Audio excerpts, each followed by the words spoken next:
అందరికీ వినాయక చవితి శుభాకాంక్షలు. I hope అందరూ కూడా పూజ చాలా చక్కగా చేసుకుని ఉంటారు. సో నేను కూడా చాలా చక్కగా చాలా హ్యాపీగా చేసుకున్నాను. అనుకున్న దానికంటే చాలా బాగా జరిగింది పూజ అయితే సంవత్సరం. సో చూస్తున్నారా మా చిన్ని గణపతిని ఎంత చక్కగా ఉన్నారో కదా.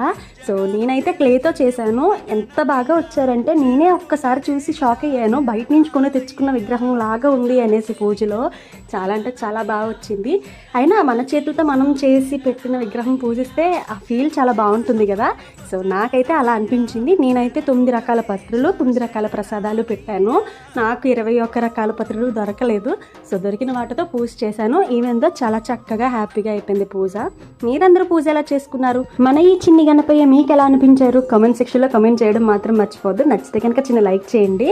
సో మన ఊర్లో పందిళ్ళు వేశారా? వినాయక పందిళ్ళ దగ్గరికి వెళ్ళారా? ఆ సరదా చాలా బాగుంటుంది కదా. మేమైతే మిస్ అయ్యాం, మీరైతే ఎంజాయ్ చేసేసేయండి. ఫైనల్లీ మా పూజ అయితే ఎలా అయింది? మీకు నచ్చితే please like, share, subscribe our channel. మన ఛానల్ని చూస్తూనే